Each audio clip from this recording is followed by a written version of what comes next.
Polémica en Venezuela por la publicación en Gaceta Oficial de la resolución 8610, en la que el Ministerio de la Defensa autoriza el uso de armas de fuego por parte de la fuerza militar como último recurso para garantizar el orden público durante las manifestaciones. La resolución además contempla sanciones para los funcionarios que incumplan la medida. Daniela Zambrano tiene las reacciones a esta información. Daniela. Olivia, buenas tardes. Delsa Solórzano, en nombre de la opositora Mesa de la Unidad Democrática, denunció que esta resolución viola flagrantemente los derechos humanos en Venezuela. Recordemos que en el artículo 68 de la Constitución se prohíbe expresamente el uso de armas de fuego para controlar manifestaciones públicas y además establece que los cuerpos de seguridad, la policía específicamente, es la encargada del orden público y no el ejército. Escuchemos parte de las declaraciones que ofreció más temprano. Estamos profundamente preocupados porque en Venezuela se ha declarado, ni siquiera podríamos decir que un estado de excepción. Nosotros tenemos que decir que hoy en Venezuela se ha declarado formalmente la pena de muerte. La pena de muerte sin juicio, la pena de muerte sin ningún tipo de activación previa de mecanismos legales o constitucionales, la pena de muerte además de manos de funcionarios militares. Esta resolución dice textualmente es aplicable en tiempos de paz. Caramba, usted en tiempos de paz ordena que nos maten. Resulta que el artículo 337 de la Constitución, que regula los estados de excepción, señala que ni siquiera durante la declaratoria de este tipo de estado se puede suspender el derecho a la vida. Usted ha declarado la suspensión del derecho a la vida. De tal modo que nosotros en Venezuela no solamente estamos en manos de la violencia armada criminal que azota nuestras calles y en manos de quienes murieron cerca de 25.000 personas el año pasado, sino que ahora estamos en manos de la violencia armada, de la Fuerza Armada Nacional, a la cual usted le ha dado autorización para salir a matar a la gente en la calle. De tal modo que esto es alarmante, porque pareciera que la única forma que tiene el gobierno de resolver la crisis económica y el desabastecimiento es reprimiendo. Esperamos que esto no debe ser aplicado, pero pareciera estar dirigido a quienes están hoy haciendo cola en los supermercados. Pareciera estar dirigido a cualquiera que se atreva a levantar la voz. Más temprano también pudimos asistir a una rueda de prensa de la fiscal Luisa Ortega Díaz. Al ser consultada sobre esta resolución, su respuesta fue que hasta el momento no la había leído y por lo tanto no tenía opinión al respecto.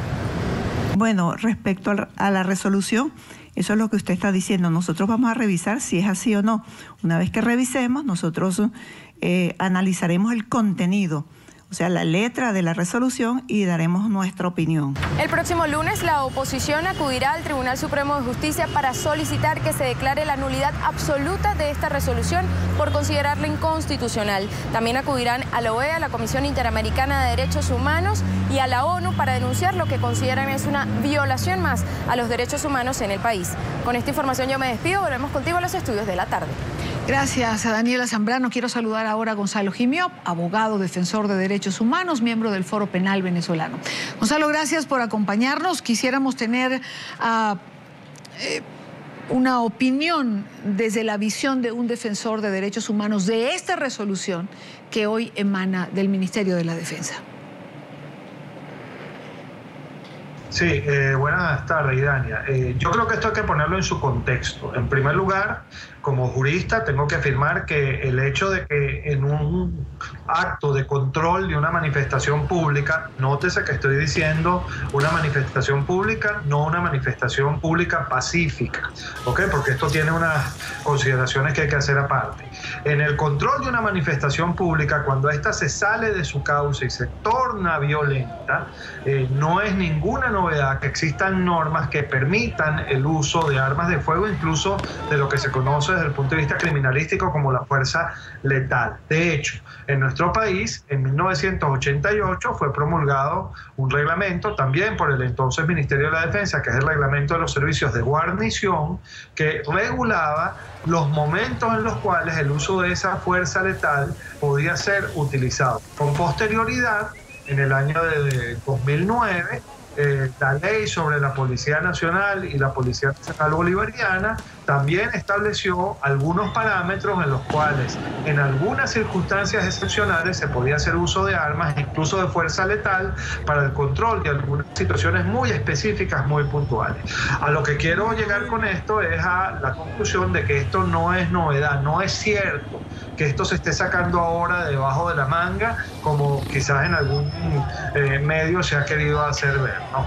¿Qué es lo delicado de esto? Fíjate, que la norma, no solo esta, sino también las anteriores, está redactada de una manera que brinda una muy elevada discrecionalidad a los funcionarios que están en control de una manifestación pública para decidir cuándo es que, según ellos, de acuerdo a su propio criterio subjetivo, puede ser necesario el uso de un arma potencialmente letal. Esto es muy delicado, muy grave.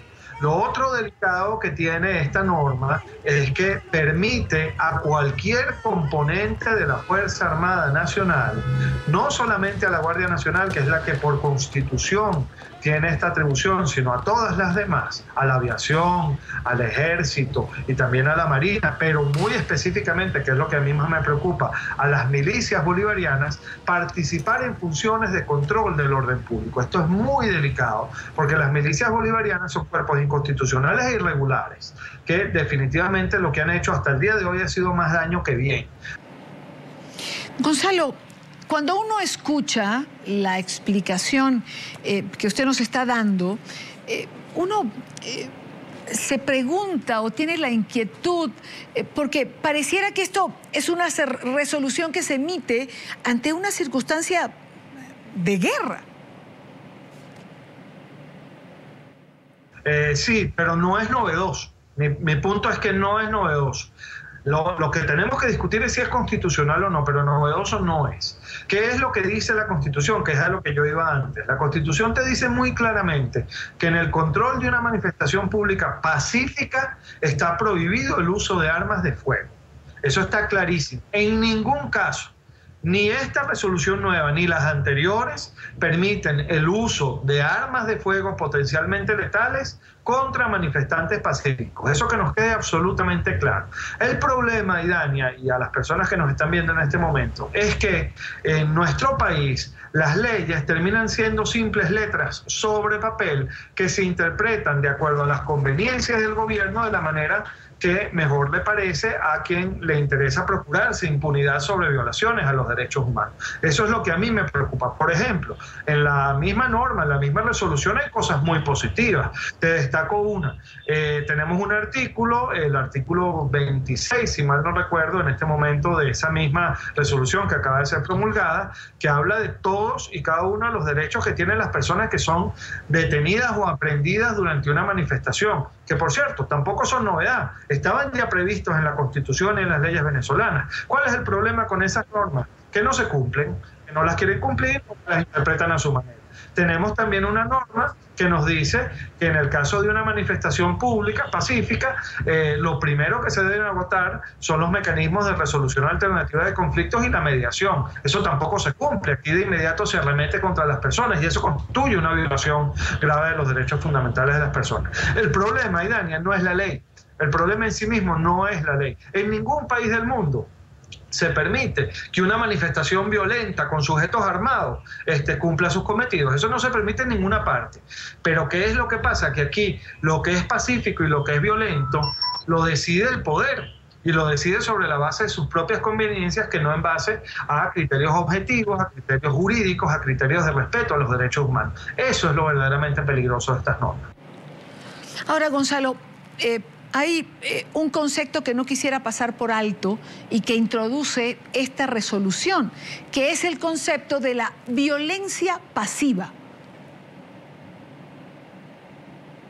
Muy delicado ese concepto, muy delicado. Está previsto en el artículo 22, concretamente en su numeral 4 de esta resolución, que te dice, y lo voy a leer textualmente si me lo permites, que es violencia pasiva, la inmovilidad, el peso muerto o la resistencia sin activación muscular, frente a la cual la funcionaria o funcionario militar aplicará la técnica, dicen aquí, suave de control consistente en la inducción física sin producción de dolor.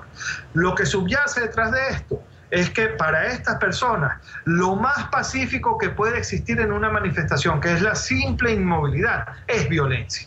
Es decir, te está condenando como violenta la máxima expresión de la no violencia, que es la absoluta inmovilidad. Recordemos, eso era lo que hacía Gandhi. Gandhi, cuando protestaba contra lo que él estimaba eran los abusos del Imperio Británico, lo que hacía era quedarse sentado en un sitio y de ahí lo tenían que mover a golpes. Pero esa era, ese es el epítome de la protesta pacífica. Según esta norma, esto que se está viendo ahora como la simple inmovilidad, es decir, no mover un solo dedo, es una violencia. Y es una violencia que amerita intervención de la autoridad. Se está condenando entonces como violenta a la protesta pacífica, a la más pacífica de las protestas, que es la simple inmovilidad, el simple permanecer en un sitio sencillamente para hacer valer un punto de vista, cualquiera que sea. Eso es pacífico y eso es constitucional y no debería estar regulado aquí como violencia. También hay una forma de violencia, que es la de la indecisión. Está prevista en ese mismo artículo 22, en su numeral segundo. Te dice que la indecisión es el no acatamiento visible de una instrucción militar, frente a la cual el funcionario o funcionaria militar debe realizar un despliegue táctico de sus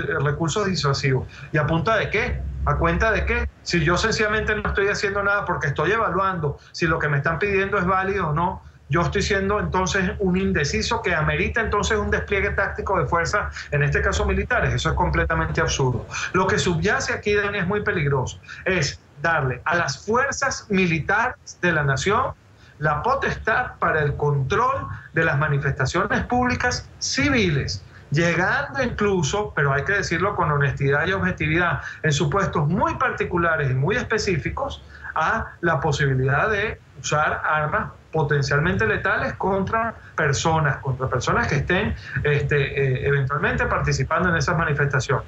En honor a la objetividad y a la verdad, hay que decir que en esta normativa se dice claramente, lo que pasa es que se cumpla, lo necesario es que se cumpla, que solamente se puede hacer uso de las armas de fuego cuando esto sea inevitable y cuando esté en peligro efectivo, cierto, verificable la vida de cualquier persona. Eso lo dice textualmente la norma, es decir, no es en cualquier contexto. De nuevo, Idania, ¿cuál es el problema? Que estas palabras son vasijas que puedes llenar del contenido que a ti te plazca. ¿Por qué? Porque la norma permite la interpretación subjetiva del que la está aplicando.